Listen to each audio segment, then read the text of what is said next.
All right, man, let's get it. We here. We ready to go to sleep. Somebody's ready to go to sleep. Because somebody's trying to make me a thick girl, a thickums. Who? You. How? What did I do? Because you keep taking me to fatty establishments. Establishments that are going to make me a fatty. And then what happens when you get there? We get fatty foods. No, don't say we. You know what happens with you?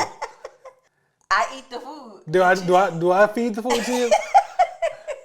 Yo, where's Brunch podcast, man? It's time for brunch review. Yes. We went to brunch today. We did. We are back. We didn't do it last week. No. We're not guaranteed to do brunch every week. No, we're not. Sometimes we don't do it. You know, we have stuff that comes up. Yeah. Today we went to Copperwood Tavern, and what is that considered? What area? Shirlington, Virginia. Mm-hmm. And which is like Arlington / Shirley. I don't know. We have our categories. As you guys know, we have. We did change it up a little bit because last time we did this, we had potatoes as their own category, and potatoes shouldn't have their own category. Like today, you didn't even have an order of potatoes. I know. Maybe I should have. The categories are mimosas, food, ambiance, service, and then if you have a bonus category that you want to give additional points for this establishment because of your personal experience, okay, knock it out. You ready? I'm ready. First off, mimosas. You first. Wait, I'm supposed to give us stars? This is a 5-star system. 5-star system. 1 being the worst, 0 being the absolute worst, 5 being the best. All right, I'm going to give them a 4.5 on the mimosas. 4.5 on mimosas. And here's why. We had the Saint Germain mimosa. It's on the menu. It's on the menu. You don't have to ask for it to be added to the mimosa. That gives you a point alone. It gives you a point alone because the other establishment, which we won't name, charged us for the extra Saint Germain. $7.50 each. $7.50 each. Scam. And they had this really great mimosa on the menu that was the sherbet mimosa. Mm-hmm. And that was really cool. That was like a cool take on a mimosa. You come out with the 3 scoops of orange sherbet in a martini glass. Yes. And then they pour the bubbly on top. The Prosecco over top. And I thought it was really a cool experience. That was fun. Mm-hmm. That was, festive. That was worth it. That was dope. 4.5. Okay, so mimosas, I think I will also go with a 4.5 on mimosas because it was just like, of course, 5 is just absolutely perfect, right? So, I don't know. If I could find something wrong, maybe I would be able to. But yeah, having the Saint Germain mimosa on the menu with no additional charge, and we'll say no additional charge based on the experience we had. And based on the general price of mimosas when we go out, right. These mimosas were not priced higher than what we usually see. Exactly. And it had the Saint Germain in it. And it had it in it. So that was really, really great. Ding, ding, ding. And the orange sherbet, I would say the orange sherbet mimosa was really good. I loved it. I would not get that first. No. It's a dessert drink. It is a dessert. You know what I mean? There's just a lot going on with the sherbet and everything. If you come in there for a mimosa, get your mimosa first. Yeah. And then that's a have treat. That. That's a treat. So 4.5. Yes. I'm with you on that. Agreed. Food.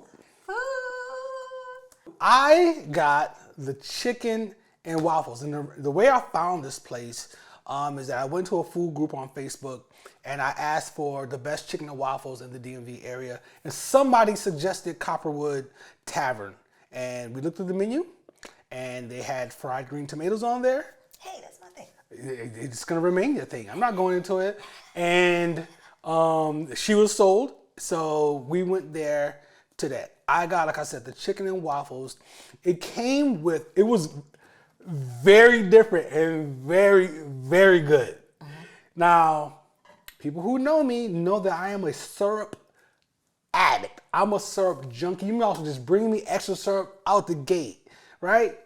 This chicken was a chicken breast, which is against everything we believe in when it comes to chicken and waffles. Yeah. It's always a thigh, and at most, maybe you'll get a wing on there or something like that, right? Yeah. Chicken breast. with this like a beer batter type of thing on it. So it wasn't the traditional crunchy type of thing. It was crunchy in its own way. And this glaze over it that was fantastic. One of the big things that I liked about their chicken and waffles that the waffle style was closer to like the West Coast, like Roscoe's waffle style. It was thinner and sweet. I like that. I was just talking to somebody about I want the traditional waffle style when it comes to chicken and waffles. So you don't like Belgian? I do like them. You know, I eat them all the time. I love them. But yeah, I hadn't had it in so long because this chicken and waffle revolution, around here at least, you see all the Belgian waffle style, which is basically, and they basically take the big round one, it's real thick, and then they break it up into the triangles and put the chicken on top of it. This one wasn't like that. It had the thinner waffle. It was sweet, and the chicken, the batter, the sauce glaze over the chicken breast had a very distinct taste, and it came with potatoes, which is not even listed. I don't think that was even listed, was it? I didn't focus because I knew I couldn't have it. So I know. I let it go. Sad. So yeah, it came with potatoes, and the potatoes were nice and crispy, crunchy, and they had peppers and onions in it, which I love. I'm going to give them a 4.5. Okay. That was they just crushed that. They batted 1,000 on that dish. Okay. I'm going high here. Going high. They get some high ratings, yo. You get a lot of high ratings. Jeez. Okay. All right, so on you. All right, so on me, let me just give the disclaimer that I am supposed to be moving away from eating meat right now. Supposed to be. Supposed to be. As they say, the kids say, supposedly. Supposedly. I was trying to stick to that today. And so I got the shrimp and the grits. Oh, but first, before that, we got the fried green tomatoes. And they were phenomenal. They were. They were phenomenal. And I am a fan. And if I see a brunch place that has fried green tomatoes, I instantly want to go because I want the fried green tomatoes. Yes. So we had the fried green tomatoes that came with a pimento cheese spread on it. And for those who know me, you know I don't eat cheese. I don't do cheese. But I just slid it off to the side and gave you. She scraped it off and gave it to me. And gave it to him. He was happy.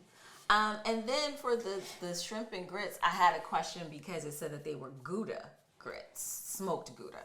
And like I said, y'all know I don't do cheese. And so I was talking to our waitress. Shout out to Millie. She was amazing. Hey, Millie. Thank you. And Millie got me. Millie Rock? Yes. Okay. Millie got me a sample so that I could taste it to see if it was going to be too much for me. I didn't want like paleo string cheese type shrimp and grits. I thought it was good. I think the sauce over top really helped it. The red kind of sauce, right? The gravy that they had was really good.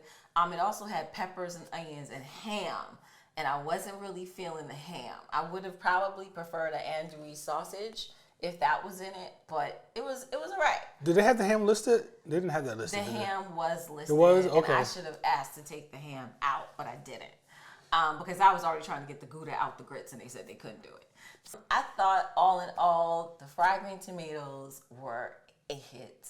And the shrimp and grits were good. I just wanted more seasoning in it. Like, I needed a little more spice or a little more soul in it. So I would give it a 4. Okay. That's fair. Yeah, I'm not going to give it a 4.5. I'm sure maybe if I would have had the chicken and waffle, I might have been, ringing the bells and all that stuff. But because I am now not eating meat, or I'm pescatarian embracing ish. But it was good. I did enjoy it. I did enjoy it. That's fair. That's fair. Yeah. Ambiance. So I'll start with my score first, and I'll give them a 3.5 on ambiance. And the reason I gave them a 3.5 is because we sat outside, and it was really nice outside. It was cool. A lot of dogs. It's a dog-friendly restaurant. A lot of dogs. There's a lot of dogs, and I'm a dog. I like dogs, but I don't, always want to be playing around with dogs and stuff, especially when I'm eating. Yeah. So a lot of dogs. But outside was cool though. I liked it because it was great for people watching and stuff like that. Inside, it's a tavern, so inside was really dark, really, really dark, and so going there in the winter time for me would be problematic because you want that bright feel. Well, at least we do. When we go for brunch, we want that the vibe. And that inside, I'm not sure if the inside would have gave me the vibe that I would want, but we sat outside and it was really nice. Good time, people watching and talking and chit-chatting. Okay, so here was my thing was when we walked up, instantly I was like, did you get a table inside or outside? Because I want to sit outside. Yep. It was really, really nice outside. Today was just like a day that had an overcast. There was a little bit of heat here and there. There were a couple of breezes that blew through. And like you said, it was way too dark on the inside. Unless we would have had one of the tables right at the window. Yeah. That's the only way. Yeah. Like when you went over to the right. Yeah. There were tables at the window. Unless you had one of those, it was particularly dark. Yeah. But I enjoyed the outside. I mean, we saw a lot of people. We saw a lot of folks. A lot of dogs. We was talking about people. We were talking about people. Yeah, and it was good. It was cool. I was listening to this lady practice her French over at the other table. That was interesting. I would say 3.5 as well. 3.5. Yeah. Right. I like Shirlington as a place, and their outside restaurant seating thing is a good thing. Yeah, for sure. Yeah. Up next is service. Listen, Millie was on point, yo. She was amazing. I gotta give Millie a 5, yo. Yeah. I gotta give her a 5. She was great. I left her more than 20% on the tab. She was so attentive. She was very interactive. She was nice. She was friendly. She was she brought you the sample of the grits without you asking for it. Yeah, without me asking. So if you know what I'm saying? So that shows that she listened to your concerns, and she took it upon herself to bring you a sample, and she would change it. She said she would change it if you didn't like it. Yeah. You know what I mean? So everything was prompt. Food was quick. No hiccups on the order. She was great. We asked for her Instagram handle so we can tag her. So if you go to Copperwood Tavern, holla at Millie. And then the manager came out and talked to us about how the meal was, so on and so forth, whatever. She was great. So I gotta give them that. They were really good with the service.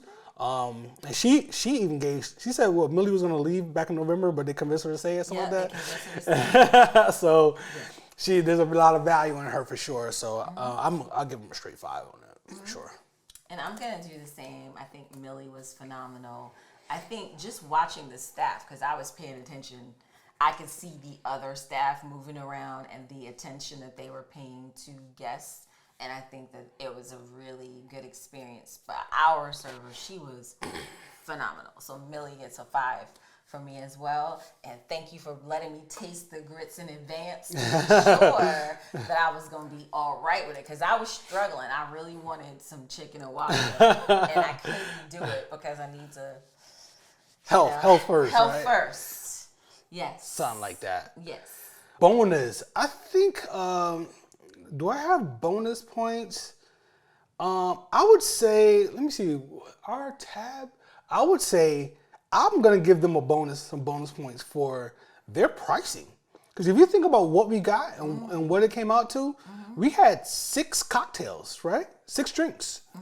Right? Yeah, we had 3. Yeah, and 2 meals, an appetizer, and 6 drinks, and it was $120. Yeah.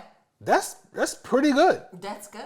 That's really good. Because we had less than that at the other restaurant, and it was the same amount, wasn't it? Yeah, I think it was around there. Yeah. So I'm gonna give them 4 more points for the price point at this place. Oh, I didn't even think of that. I just thought about it a little while ago. Yeah, I mean, I agree. I don't have any bonus to give. Okay. I just thought that it was a good experience. It would be good to do it as a large group. Maybe go back there. Yep. It's a very nice restaurant. I enjoyed it. It's dog friendly if you have a dog. Super dog friendly. Sit outside with your dog. They got bowls everywhere for the dogs, and just a really cool spot. So they're getting a 4.3. All right. 4.3 stars. Copperwood, 4.3 stars. Good stuff. Good stuff. Yeah, I enjoyed it. I will go back there. I'm stuffed. Would you go back? I'm stuffed too, yo. Yeah. But we did a little bit more after that. But yeah, I will go back there. I want to go back there and try the French toast and the pancakes. Yeah. So The duck confit sounds good too. The duck hash. Mm-hmm. That sounded good too. yo, Copperwood. This is what it is, man. Hey. I'm Brocky. I'm Trina Marie. This is Where's Brunch Podcast. Yeah. This review is over. Bye. Good night.